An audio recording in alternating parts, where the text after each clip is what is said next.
ay produire tuñu benn carte d'identité kon ñaari wax yu waroo la. waaw communication de crise la rek communication de crise noonu lay defee souvent da ngay wax pour affaire bi bañ a garaaw quoi da ngay dalal xel quoi communication de crise c'est comme ça parfois nga def ko nag mu nekk effet mu am créer effet boomerang ça se retourne contre toi maintenant dañuy dalal xel yi ci dalal xel boobu ñu wax na dëgg-dëgg y a eu une crise y a eu une attaque elle est réelle loolu ñoom mënuñu ko weddi léegi tout dépend ñoom fu mu toll ci ñoom mais xam naa bu nekkee incident bu ndaw moom xanaa war nga ko mën a régler le jour ji. oui surtout. ba léegi nii je viens de vérifier le site n'est pas accessible. waaw il n'est pas accessible du tout de toute façon man gëwuma benn hacker moo ko def gëwuma ko kenn mënu ma ko gëmloo parce que ñoom waxaguñu ko ba léegi. ah mais hacker yi nee nañ ñoo ko def officiellement xam nga waxuñu ko. mais hacker yi nee nañ ñoom. waaw mais ñoom nanguwuñu hacker nee nañu day jóge xaw ma ban dëkk. mais tu sais quand buñ la hacker d'habitude tu n'acceptes jamais que dañ la hacker parce que loolu mooy montrer tes faiblesses à tout le monde. ah non mais kii ak. non je veux dire xam nga cyberattaque fépp lam ci àdduna. dans les pays développés am mi ngi koy wax démb dañu koy gérer. ñu gérer ñi nga xam te ñoom ñoo di pirater mais dans nos pays nous à nous d'habitude quand on nous attaque dañuy pondre un communiqué rapidement pour dire que service bi moo momentané indisponible wala incident bu ndaw la ñu rencontré mais duñu mas a wax ni dañ ñu hacké parce que après ñu ngi xalaat xëy na ñu ne suñu système informatique bi wala suñu système de veille bi dafa am ay défaillances je sais pas si je me fais comprendre. si c'est intelligent d'ailleurs bu defee noonu tamit mais ñun xam nañu parce que ñi ngay wax lu ñu ay dof. ñun fii lu mu dee am nañu CFA war nañu mën a lire xam nañu ñoo ngi ak téléphone portable xam nga ça c'est du factuel lu nit ñi xam la mënoon nax kenn yow yaa cuune sa cuune nit jóge ci dëkkam attaqué la jël say données man gëwuma loolu parce que ñu waxaguñu ko. man li ma gëm y a une machine politique qui est derrière loolu kenn mënu ko dindi ci sam bopp contexte bi moo baaxul contexte bi moo favorable pour nga xalaat lu mel noonu. suñu daaf la ñu attaqué mais le mot autonomisation c'est pas un mot fortuit. Et puis c'est toi qui viens pour dire que maa ngi xaar benn bailleur bu nekk ci ban dëkk lañ tudd. Malaisie ñi piraté compte Facebook yii xëy rek du ci dugal ay photo porno ngeen baal ma ci wax ji waa Malaisie lañu. ak ñoo ci aay. xëy rek yónnee la nee la way am nga fi benn article boo xam ne boo ko dugalee di nga ci am 10 000 par article nga bëgg xaalis naïf ba cliquer ci lien yooyu. dañuy récupérer say données di jël sa compte di ci def ay publicité affaire yi bon tous les jours. léegi dañ lay attaquer même par WhatsApp récupérer sa WhatsApp di ci def li leen neex. ouais yaa ngi dégg léegi. xaaral ma daaf bi mu ngi nekk daaf.gouv.sn @gmail ils utilisent Gmail et Yahoo. oui. daaf a toujours utilisé Gmail et Yahoo léegi ñu créé Yahoo instantanément accidentellement te dara rapidement. c'est que non. non mais moom li muy wax tëb na lool noonu yëpp. non email bii nga xamante ni moo nekk ci pied de page bi du moo pare nga expliquer ma. voilà mu nekk email de. waaw vas-y. moom surtout daaf lan la. daaf.sn. alors kon am na nom de domaine. boo amee daaf soo amee maintenant soo amee nom de domaine ñaata minimum dañ lay jox 10 comptes. mën nañ la may 10 ba 20 comptes. minimum j'ai dit le minimum. maintenant tu vas m'expliquer par là.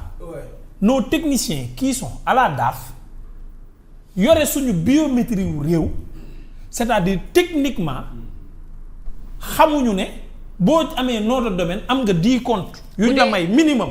ba jar ngay dem di utiliser Gmail. waaw mais bu dee Gmail bi mooy seen comment ça s'appelle. mooy seen email officiel kon xamuñu li ngay wax nii Ameth. non mais kon nag sëñ bi. waaw sëñ bi am baa mi précisé kii lu mu wax. booy wut nom de domaine Cheikh Tidiane Kandé .com Google mën na la ki la koy jaay moom mën na la joxaale tout de suite 10 mail yoo xam ne Cheikh Tidiane Kandé dañu oui sur actunet.net nous on a plus de 10 administrateurs ci biir site bi parce que ci nom de domaine bi la déparé ñu joxaat la je sais parfaitement de quoi tu parles waaw mais dama ne bu dee ñoom defuñu loolee ba kii wax ñu le email officiel ça signifie peut-être qu'ils savent pas wala qu'ils sont full ci dañu ñimeetul dugg ci email yooyu parce que xam nañ ne dañ leen hacké. c'est hacké. ok ci mail la ñuy jaar bu ñu lay hacké sa mail la ñuy jaar. Aïcha Momo. yow xam nga da nga ne woon sama problème ak yow mooy yow da ngay wax nit ñi man ma lay wax Pastef yow sama problème ak yow mooy dama lay wax boroom xam-xam yi ñi nga xamante ne am nañ xam-xam nga may wax administration bii ngaaka yii li ngay wax nii xamuñ ko. tey wax nga dëgg. c'est-à-dire li ngay wax nii dañ koo xamut. nangu naa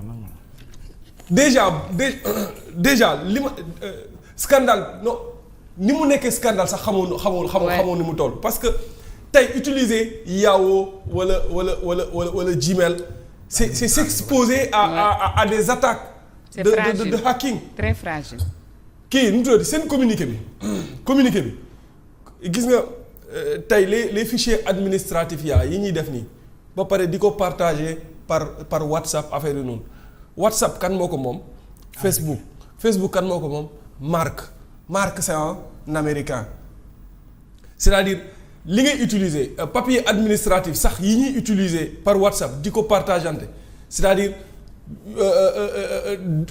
cache yi muy am ci WhatsApp bi hacker bi mën na ci jaaree à travers document bi ngay partager par WhatsApp les signatures numériques. oui pour mën a dugg ci ce système informatique parce que lan moo tax ñun suñu système informatique dafa défaillant wax naa ko fii démb c'est-à-dire amuñu ay licence portail Windows yi ñuy utiliser ay Windows craqué la ku mu neex nga dem vérifier ji. maanaam un expert informatique bu mu neex boo xamee kenn ku nekk ci administration Sénégal demal nga xool li muy utiliser maanaam système Windows bi muy utiliser c'est un système Windows craqué amuñu licence bi en fait loolu moo tax suñu système d'informatique fragile.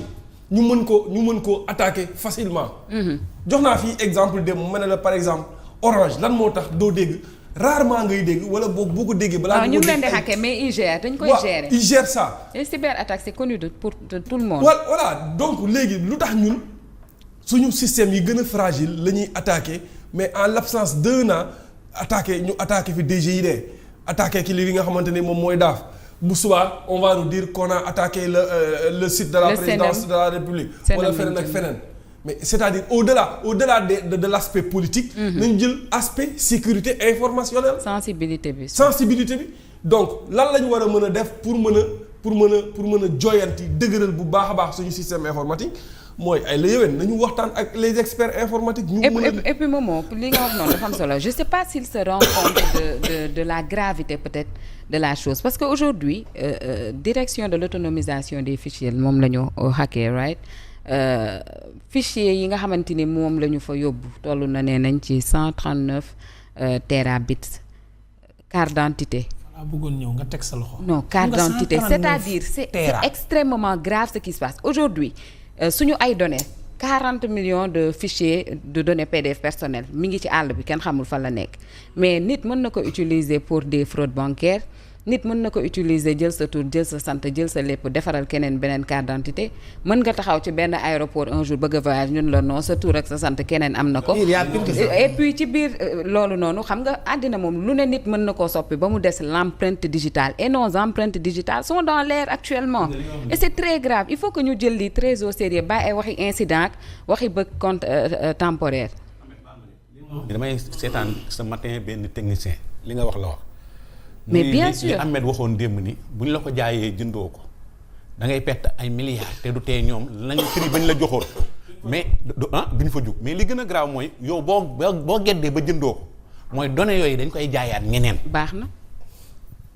mu ni données yooyu. dañ ko lié que yow jëndatoo ko mais données yooyu dañ koy mujj jaayaat ñeneen ñoo xam ne mën nañoo pirater document yooyu données yooyu ba yow li nga bëggoon dootoo ko ci amal. def ca leneen sax. gis nga demal. bu doo toog nii rek nga dugg ci benn publicité ndox nga xëy rek nga gis semaine bi yëpp ndox moom lañ lay digal. algorithme. yooyu loolu lañ koy doyee sa mail yi ngay utiliser nii dañ koy jaay des entreprises pour des publicités jël sa mail yëpp parce que nous ils ont nos mails ils ont nos numéros de téléphone. mais ils ont tout mais ils ont nos empreintes digitales. empreinte bi sax garaawul yow. numéro téléphone bi ngay joxe daaf nii booy ubbi sa carte d'identité moom nga utiliser sa téléphone bi fii nii. oui sama données yooyu la ñuy jaay opérateurs yi mag yi. ngay xëy ñu forcer la publicité par force. ñu ci am xaalis bu bari. même la campagne électorale là yi ngay gis ni ay naan ay parrainage yi des gens passent par des opérateurs qui sont ici pour am suñuy numéro. baax na parce que xam nga loolu. gis nga. non donné sur l'utilité pour la mail de secours bi xam nga pied de page. loolu laa bëggoon sànq ma doon sëxat. Papier administratif pied de page bi c'est là où on met le numéro de téléphone ak l'email officiel. waaw contact officiel. maintenant su fekkente ne dafa am un email de secours dañ koy préciser léegi nag man ñii yore suñu administration bi c'est-à-dire dama xamul ndax ñoom jàng nañ wala am nañu xam-xam wala ñu ngi bàyyi xel yenn détails yu important yi. oui wax ma kaay wax ma. léegi nag même les wax nga ko fi léegi par exemple D-Média par exemple dmedia.com wala dmedia.sn c'est-à-dire sénégalais yi dañuy bàyyi détail bu am solo boo xamante ni c'est très important normalement et ça se fait dans tous les pays dans toutes les entreprises normalement képp kuy liggéeyee D-Média par exemple yow waruloo utiliser officiellement beneen mail bu dul par exemple momo.cissé@dmedia.sn. mais c'est ce qui se passe ici mais c'est ce qui se passe ici hein. oui xam nga D-Média loolu la ñuy def. mais tey képp kuy liggéeyee DAF par exemple. waruloo am beneen mail waruloo utiliser beneen mail bu dul par exemple momo.cissé@daf.sn contact@daf.sn mais da ngay gis une haute autorité nga laaj ko carte de visite la mu jox la carte de visite la nga gis diw @gmail wala diw @yahoo.fr non même si c'est oui personnel. oui am na ñuy am ñaari carte de visite. mais la plupart. moomoo démb. même loolu tubaab bi ñoo la ko jox. oui. mais dafa am le monde a dépassé. mais si tu as yow sa nom de domaine bopp. bàyyi ma dimbali la même yooyu tubaab bi moo la koy jox. oui c'est vrai parce que Google nom de domaine bi ma jënd la keneen moo ko jox moo ma ko jox. ma dem ci moom ne ko defaral ma des noms de domaine spécifiés personnalisés loolu personnalisation kese la mais ba léegi ki la jaay nom de domaine bi moo ko yor. te ñun amu fi am na nag ay sénégalais yi fii jaay et tu sais que ils dépendent de d'autres